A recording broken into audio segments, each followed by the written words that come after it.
नमस्कार दोस्तों, आपने अक्सर सुप्रीम कोर्ट लॉयर्स को लॉज जैसे कि यूएपीए, पीएमएलए, टाडा के बारे में डिस्कस करते हुए सुना होगा कि कैसे ये ड्रैकोनियन है और रूलिंग गवर्नमेंट द्वारा मिसयूज किए जा रहे हैं। फरवरी में हुए एक सेमिनार में सुप्रीम कोर्ट के कई लॉयर्स को जुडिशरी और गवर्नमेंट के इश्यूज पर डिस्कस करते हुए सुना गया था, जिसमें सीनियर एडवोकेट मिहिर देसाई ने कहा था, in order to crush dissent, one of the easiest ways which the government has found is to use UAPA.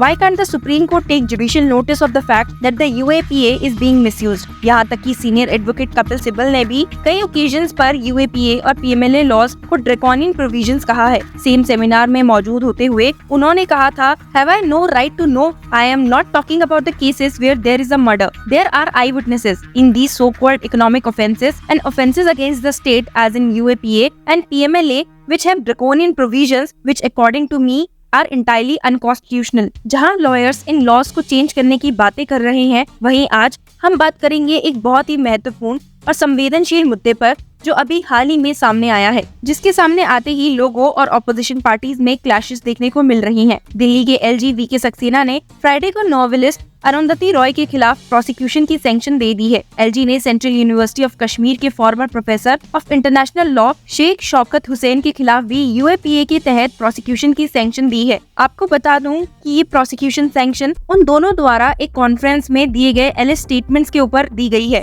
ये कॉन्फ्रेंस 2010 में न्यू दिल्ली के LTG ऑडिटोरियम में आजादी द ओनली वे के बैनर के नीचे ऑर्गेनाइज हुई थी, जिसमें अरुंधति रॉय ने कहा था कि कश्मीर कभी भी भारत का हिस्सा नहीं था, उस पर भारत के सशस्त्र बलों ने जबरन कब्जा किया हुआ है। ये मामला और भी ज्यादा कंट्रोवर्शियल और डिबेट इसलिए स्पार्क कर रहा है क्योंकि 14 साल बाद ऑथर एक्टिविस्ट अरुंधति रॉय और सेंट्रल यूनिवर्सिटी ऑफ कश्मीर के former professor doctor Sheikh Shaukat Hussain के खिलाफ अनलॉफुल एक्टिविटीज प्रिवेंशन एक्ट के चार्जेस लगाए गए हैं। ये मुद्दा उनके एलिजिबली प्रोवोकेटिव स्पीचेस के कंटेक्स्ट में 2010 में हुए इवेंट से जुड़ा है, जिसमें कश्मीरी सेपरेटिज्म को बढ़ावा दिया गया था। पिछले साल अक्टूबर में दिल्ली के LG ने इस केस में अरुंधति रॉय और हुसैन के खिलाफ IPC के सेक्शंस 153A, 153B और 505 के तहत प्रोसिक्यूशन की सैंक्शन दी थी। ये सेक्शंस हेट स्पीचेस केसेस के लिए अक्सर लगाए जाते हैं और इनका मैक्सिमम संख्या में 3 साल की सजा होती है। तो सवाल ये उठता है कि 14 साल बाद क्यों रॉय और हुसैन को UAPA के अंडर बुक किया जा रहा है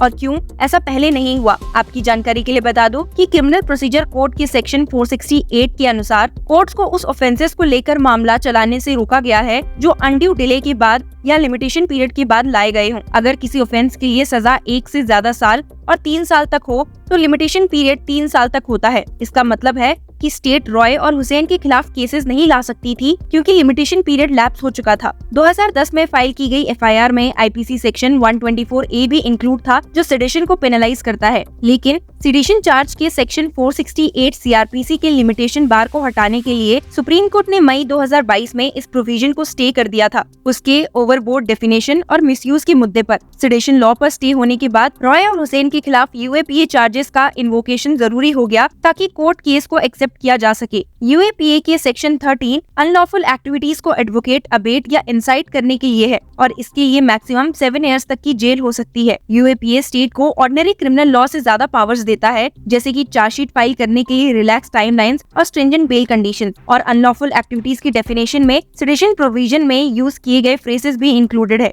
UAPA के तहत अनलॉफुल एक्टिविटी को डिफाइन किया गया है जो डिसअफेक्शन अगेंस्ट इंडिया जैसे एक्ट्स को इंक्लूड करता है। IPC सेक्शन 124A भी ऐसे एक्ट्स को क्रिमिनलाइज करता है जो disaffection towards the government established by the law in India को एक्साइट करते हैं। 1962 के landmark ruling Kedarnath Singh versus state of Bihar में सुप्रीम कोर्ट ने गाइडलाइंस इशू की थी सेडेशन लॉ को इन्वोक करने पर, जिसमें कोर्ट ने कहा था कि जब वर्ड्स रिटन या स्पोकन पब्लिक डिसऑर्डर या लॉ एंड ऑर्डर की डिस्टर्बेंस क्रिएट की टेंडेंसी या इंटेंशन रखते हैं तभी लॉ इंटरवीन करती है। एक सिटीजन को हक है कि वो गवर्नमेंट या उसके मेजर्स के बारे में जो चाहे बोले या लिखे, जब तक वो लोगों को गवर्नमेंट के खिलाफ वायलेंस इंसाइट नहीं करता या पब्लिक डिसऑर्डर क्रिएट करने की इंटेंशन नहीं रखता। आपको बता दूं कि दिल्ली LG की प्रोसिक्यूशन को अप्रूव करने के बाद P चिदम्बरम ने इस पर कहा था कि दिल्ली LG और उसके मास्टर्स के रेजिम में टॉलरेंस के लिए कोई जगह नहीं है। सिर्फ वही नहीं, बहुत से मिक्स रिएक्शंस दिल्ली LG की अप्रूवल के बाद सामने आते हुए दिखाई दे रहे हैं, जिसके बीच ऑपोजिशन और भारतीय जनता पार्टी के बीच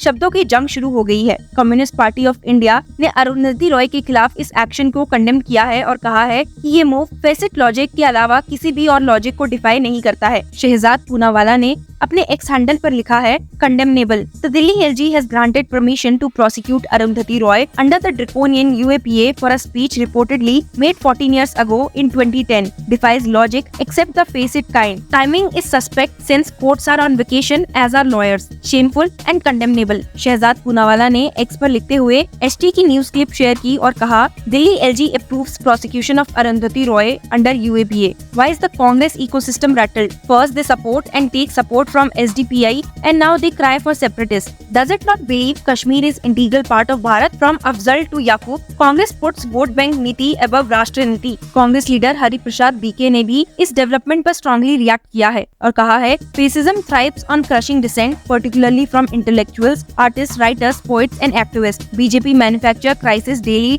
to distract and overwhelm dissenters, enabling them to divert attention from their failures. This assault on free expression and democratic values is unacceptable. Trinamool Congress MP elect Mahua Moitra को सपोर्ट में आते हुए देखा गया और उन्होंने कहा कि अगर अरुंधति रॉय को यूएपीए के अंडर प्रोसिक्यूट करके बीजेपी ये प्रूव करना चाहती है कि वो वापस आ गई है, तो ऐसा नहीं है। वो कभी भी पहले की तरह वापस नहीं आ सकती। This kind of fascism is exactly what India have voted against. Meanwhile, BJP ने भी कांग्रेस को वापस से जवाब देते हुए उन्हें सेपरेटिस्ट एंड टेररिस्ट ऑर्गेनाइजेशन की तरफ एम्पैथेटिक होने के लिए एक्यूज किया है। आपको बता दूं कि इस कॉन्फ्रेंस में स्पीचेस देने वालों में सैयद अली शाह गिलानी, SAR गिलानी, कॉन्फ्रेंस के एंकर और पार्लियामेंट अटैक केस के प्राइम एक्यूज्ड अरुंधति रॉय, शेख शौकत हुसैन और वारावारा रॉय शामिल थे। कंप्लेनेंट ने सीआरपीसी के सेक्शन 156(3) के तहत metropolitan magistrate court new Delhi में कंप्लेंट फाइल की थी, जो 27 नवंबर 2010 को FIR रजिस्टर करने के डायरेक्शन के साथ डिस्पोज हुई थी। अब आगे देखते हैं कि सैंक्शन मिलने के बाद Arundhati Roy,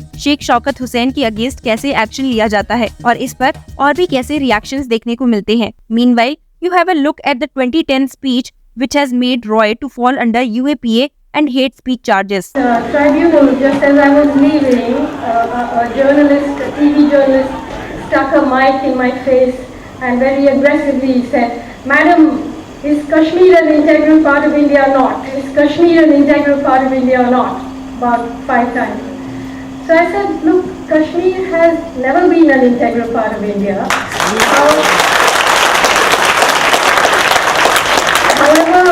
However aggressively and however often you want to ask me that, even the Indian government has accepted in the UN that it's not an integral part of India. So why are we trying to change that narrative now?"